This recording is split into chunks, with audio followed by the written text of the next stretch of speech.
You've done it again. The due date was right there. You saw it. You even thought about it, maybe twice, maybe 3 times. And then, nothing. Life happened. Or maybe nothing happened. Maybe you just forgot. And now there's a late fee sitting in your account, and a familiar feeling sitting in your chest, somewhere between embarrassment and confusion. Because you're not irresponsible. You know you're not. So why does this keep happening? Here's what nobody tells you: forgetting bills isn't really about forgetfulness. It's not about being disorganized. It's not about being lazy. And it's definitely not about not caring. It's about something deeper. Something most people never stop to look at, because looking at it is uncomfortable. The psychology of why smart, capable people consistently avoid financial tasks is one of the most revealing things you'll ever study about yourself. And once you see it clearly, really clearly, you can't unsee it. That's what this video is about. Let's start with something that might feel a little strange to hear. Your brain doesn't forget bills because it's weak. It forgets them because it's working exactly as designed. Think about it this way. The human brain is, at its core, a prediction machine. It's constantly scanning your environment, deciding what deserves attention and what doesn't. And here's the thing about bills: they don't scream. They sit quietly in an inbox, in a drawer, on a tab you minimized 3 weeks ago. They don't move. They don't chase you. They just wait. And your brain, wired to respond to urgency and threat, looks at a silent bill and files it under, "Not now." But there's a second layer to this. One that goes beyond neuroscience and into something more personal. For a lot of people, bills aren't just pieces of paper. They're reminders of where you are financially, of the gap between where you thought you'd be by now and where you actually are.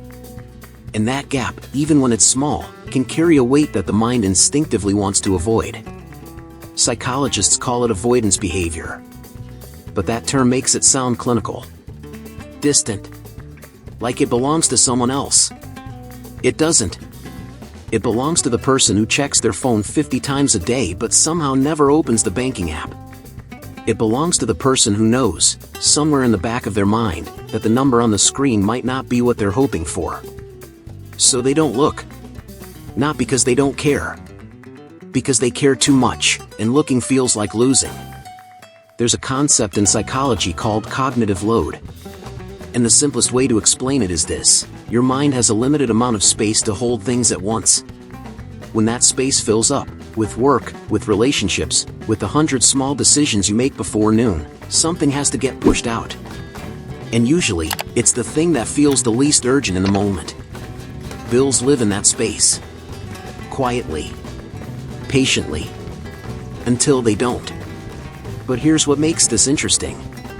It's rarely the people with the most chaotic lives who forget bills the most. It's often the people who are carrying the heaviest mental weight in silence. The ones who look completely put together from the outside. The ones who meet every deadline at work, who show up for everyone around them, who handle everything except this one thing. Because this one thing requires them to stop. To sit with a number. To face something that doesn't have an easy fix or a quick solution. And stopping is the hardest thing for a certain kind of person. You might know that person. You might be that person. There's also something else worth naming here. Something that doesn't get talked about enough in conversations about money. Shame. Not dramatic, visible shame. The quiet kind. The kind that lives in the background and subtly shapes your behavior without you ever realizing it. The kind that makes you feel like if you look at the bill, you have to also look at every decision that led to it. And that's a conversation with yourself you're not sure you're ready to have. So the bill waits. And you wait. And somehow, weeks pass. There's a term economists use called temporal discounting. It sounds complicated. It isn't. It basically means this: the further away something is in time, the less real it feels to your brain right now. A bill due in 3 weeks feels less pressing than a bill due tomorrow. And a bill due tomorrow feels less pressing than the conversation you need to have in 5 minutes, or the email sitting unanswered in your inbox, or the lunch you forgot to eat. The future version of you, the one who will deal with the late fee, The one who will have to make the call, the one who will feel the sting of it, feels like a different person entirely. Almost like a stranger.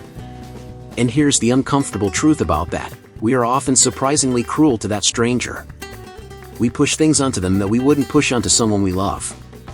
We say, without saying it out loud, future me will handle it. As if future you has more time, more energy, more emotional capacity than you do right now. But future you is just you. Slightly more tired. Slightly more behind. Carrying everything you handed them. This isn't a character flaw. This is biology. This is the result of a brain that evolved to solve immediate problems, predators, hunger, shelter, not abstract future obligations with due dates and interest rates. The modern financial world was not built for the brain you were born with. And that mismatch, between the system you're expected to navigate and the mind you're navigating it with, is at the root of more financial struggle than people ever want to admit. It's not a willpower problem. It never was. Let's talk about something that might hit closer to home than you expect. There's a pattern that shows up consistently in people who struggle with bills, not just forgetting them, but the whole relationship with financial admin. The checking, the tracking, the opening of statements. And the pattern looks like this. They grew up in a home where money was either a source of tension, or a topic that simply didn't exist. Either it was fought over, whispered about, the thing that made the air in the room change when it came up. Or it was never discussed at all, handled invisibly by someone else, never explained, never normalized. And children who grow up in those environments don't just learn habits. They absorb feelings. They learn that money is heavy. That it's complicated. That it's somehow tied to worth, to stress, to things that are better left alone. And then those children become adults. With their own bills. Their own accounts. Their own due dates. And somewhere, beneath the surface of a forgotten payment, is a nervous system that was never taught to approach money with calm. That was never shown what a neutral, steady relationship with finances even looks like. This isn't about blaming where you came from. Not even close. It's about understanding why the resistance you feel isn't random. It has a root. And roots, once you can see them, can be worked with. Because the moment you stop thinking of yourself as someone who is bad with money, and start recognizing that you're someone who was never properly equipped, everything shifts. Not overnight. But it shifts. The story you tell yourself about who you are with money is more powerful than any budgeting app, any spreadsheet, any financial advice you'll ever receive. And most people never stop to question that story. So what does change actually look like? Not the motivational kind. Not the new you kind that lasts 11 days and then quietly disappears. The real kind. The kind that sticks. It starts smaller than you think. There's a researcher named B.J. Fogg who spent decades studying behavioral change at Stanford. And one of the most important things he found was this: people don't fail to build habits because they lack discipline. They fail because they set the bar too high, too fast. They try to overhaul everything at once. And when the system collapses, because it always does, they don't blame the system. They blame themselves. And that blame becomes another layer of the same avoidance that started the whole cycle. Real change, the kind that quietly rewires how you relate to money, looks almost embarrassingly simple from the outside. It looks like opening your banking app once a week. Not to fix everything. Just to look. Just to make the act of looking feel normal instead of threatening. It looks like setting one automatic payment. Not all of them. One. It looks like removing the decision entirely from your plate, because the version of you that forgets isn't careless, it's overwhelmed. And overwhelmed people need systems, not motivation. Here's the deeper truth underneath all of this though. Avoiding financial tasks is almost never about money. It's about identity. It's about the story of competence and control that you're trying to protect. Because if you look at the bill and it's bad, if you open the app and the number is lower than you hoped, then you have to update your story. And updating your story is one of the hardest things a human being can do. But it's also the only thing that moves you forward. The bill isn't the enemy. The story is. If you've made it this far into this video with me, I want to pause for just a second. Not to recap. Not to summarize. Just to say, if this is resonating with you, if something in what we've been talking about feels uncomfortably familiar, you're exactly the kind of person this channel exists for. Hit that subscribe button. Come back tomorrow. And the day after that. Because what we do here isn't surface level. It never is. And honestly, the fact that you're still here, still listening, still willing to sit with something uncomfortable rather than scroll past it, that already tells me something about you. You're not someone who avoids hard things forever. You just needed someone to name them clearly first. So let's name one more. There's a specific moment that changes everything for people who struggle with this pattern. And it doesn't happen in a bank.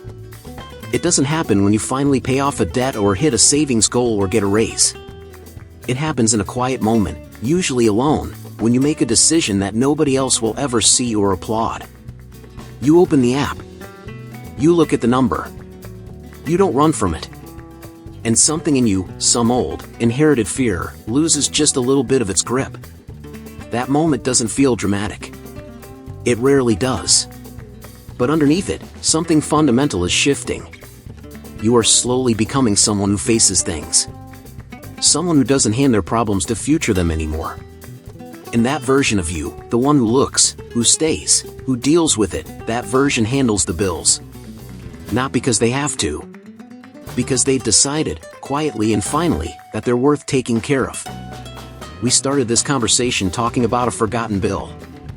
But you already know that's not really what this was about. It was about the quiet ways we avoid ourselves. The small acts of self-abandonment we dress up as busyness, or forgetfulness, or just having a lot going on. The way we build entire lives around never having to sit still long enough to feel the weight of where we actually are. And somewhere in that avoidance, somewhere in that pattern of looking away, we lose something more valuable than money. We lose the relationship with ourselves that makes everything else possible. The finances are just where it shows up.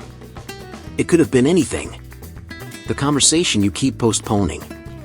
The doctor's appointment you've rescheduled 3 times. The dream you've been meaning to start on since 2 years ago. It's all the same thing. And the antidote isn't discipline. It isn't a better system or a smarter app or a stronger version of willpower. It's honesty. The quiet, unglamorous kind. The kind you practice alone, in the ordinary moments of your life, when no one is watching and there's nothing to perform. The kind that says, I see what's happening. And I'm not going to look away anymore. There's a verse that has stayed with me through this. Proverbs 27 verse 23, know well the condition of your flocks, and give attention to your herds. Written thousands of years ago. About livestock. About land. But read it again slowly. Know well the condition of what you are responsible for. That's it. That's the whole thing. Not perfection. Not mastery. Just know. Pay attention. Show up for what's yours. If this video made you think, made you feel something real, hit that subscribe button and share this with 5 people who need to hear it. Not because the algorithm needs it. Because someone in your life is carrying this quietly, and they deserve to know they're not alone in it. And leave me a comment below. Not a polite one, a real one.